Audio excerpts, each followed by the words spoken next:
Hey, God bless you, my friend. This is Sister Sharon, and today we are discussing two simple reasons why modern day pastors will not tell the truth regarding divorce and remarriage. Please never forget this, my friend. The purpose of a preacher, someone who has been sent out by Jesus Christ, commissioned and sanctioned, is to prepare you to meet God.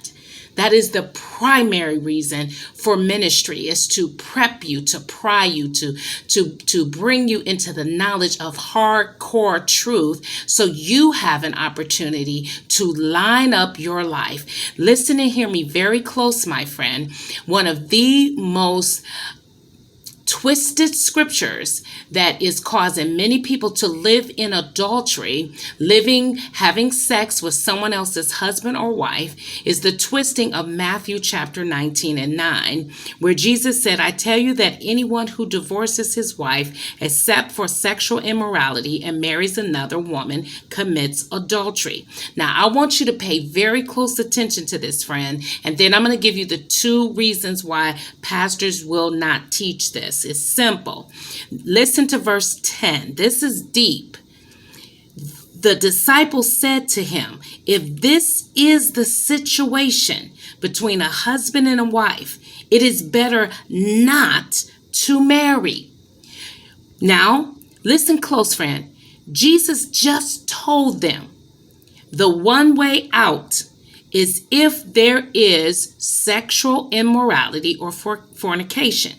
I tell you, if anyone divorces his wife except for fornication, that word translated in the Greek porneia, meaning sexual intercourse with someone else during the time you are engaged or betrothed to your chosen mate. You already chose them.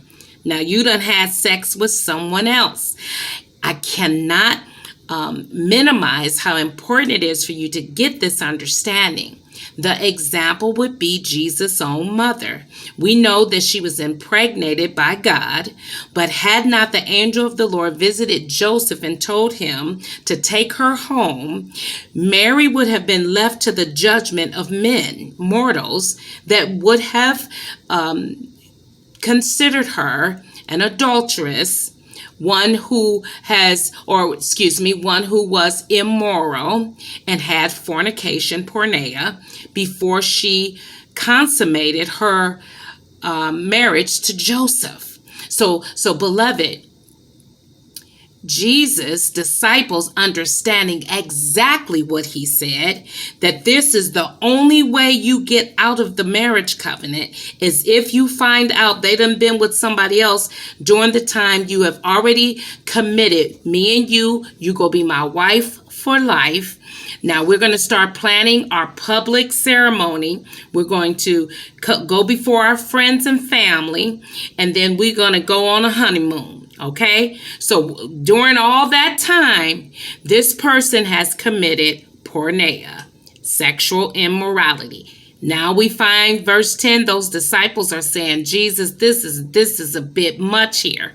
And Jesus replied in verse 11, not everyone could accept this word, but only those to whom it has been given, for there are eunuchs who were born that way, and there are eunuchs who have been made eunuchs by others, and there are those who choose to live like eunuchs for the sake of the kingdom of heaven. The one who can accept this should accept it. In other words, Jesus is making it plain. It is what it is. And this, my friend, leads to the reason pastors won't teach this, because most in their congregations are already living in adultery. And they are too. So, friend, number two reason is money, money, money, money, money. If I stand up and make this declaration, and I have 100 members, I have 100 people that come to my church house every Sunday, Saturday morning, whatever day you choose. If I have 100, and out of the 100, 60 of them are married, they're couples. Out of the 60, 58 of them are adulterers. Do you think that man who is paying his rent, paying his car note, putting his kids through school off of the false doctrine of tithing, do you actually think he's going to stand up and tell all the adulterers in his congregation that you are living this way and you are no longer to be in fellowship till you get it right? You need to repent and come out of your adultery. It's not happening, friend. Do you actually think these mega churches, where there's thousands of people who flock towards these types of pastors that tell these lies and hide the truth? You have pastors who've only been married once themselves, but they know the truth, but they won't speak the truth because the majority of their mega church members are all adulterers. That's right, my friend. Adultery is rampant all over the world. But because God has me speaking specifically to America at this time, friends, we have an epidemic of Americans who are living with other people's spouse. And they have been tricked. They have been bamboozled. They have been hoodwinked to believe that if your spouse, quote, committed adultery, slept with somebody else, you have freedom to go marry another person. It is not true, because when Jesus made this statement, this is why his disciples were saying this is hard. The adulterer was to be stoned to death. So there was no issue about you remarrying, because that adulterer, that's how serious God revered someone sleeping with somebody else that wasn't their spouse. He said, kill them. With the witness of two, kill them. Jesus came on the scene, straightened it all up, friend, and made it very clear when he forgave the woman caught in adultery. They brought the woman to Jesus to have her stoned, and what happened? Jesus, that's not what, she didn't end up getting stoned. Jesus showed her mercy. And beloved, if you have a living spouse and you are claiming they committed adultery, I said this in another video and it is worth speaking it again.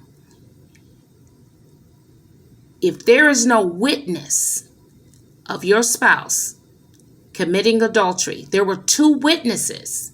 That's how they dealt with it, and then they would kill them.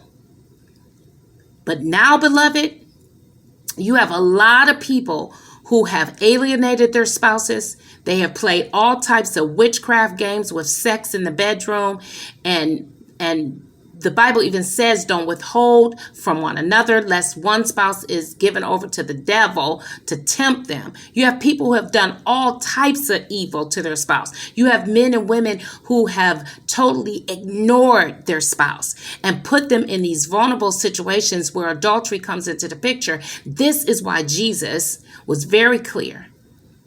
We must forgive, because there are many variables. And at the end of the day, these pastors that's running these churches, these bishops, they done been married 2-3 times. There are young wives. There are many I could name, but I won't do that. They're high school sweethearts, the girls they married right out of high school. Then they got on all these Christian networks, became famous, and then their wives were not good enough. They left these wives. They have new women in their lives. Friends, God's going to judge them. You have worship leaders. You have some here on YouTube who put their marriage in front of you and showed you their new wives, but they got 2-3 kids by their covenant wife who's still alive. And they parade their new adulterous wives and husbands in front of YouTube viewers, in front of everybody. Don't be deceived, my friend. Jesus was clear in Matthew 19, and his disciples understood it very clear. That's why they said, if this is the situation between a husband and a wife, it's better not to get married. Don't even mess with it, because marriage is for life.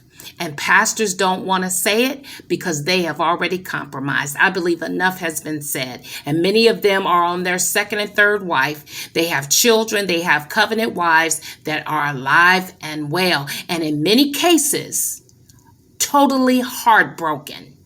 That's right. They done left. Look, they crashed that car and went and found another car to drive.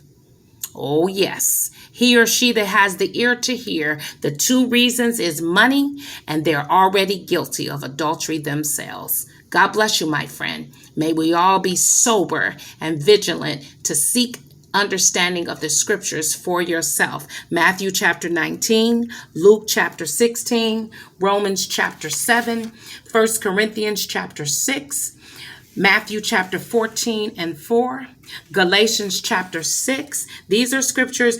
Pause the video. If I said them too fast, go back and write them down. Romans chapter 7, verse 2 and 3, Matthew chapter 5, Mark chapter 10. Jesus says the same thing. If you divorce and go get you somebody else, you commit adultery. My friend, marriage is for life. It's for life. Yes, it is. Till next time, God bless every last one of us to warn our friends and our families. The way is straight and very narrow. And let us not, as I close this exhortation, let us not ever, ever forget the most sobering words of Jesus, where he warned us, as it was in the days of Noah, so shall it be in the end when he returns. They will be giving in marriage, marrying and giving in marriage. Up until the same day when Noah entered the ark, the same situation. And that's what we have right now. Divorce and remarrying other people's spouses rampant. That's in Matthew chapter 24, verse 36 and 37. God bless you, my friend. Till next time.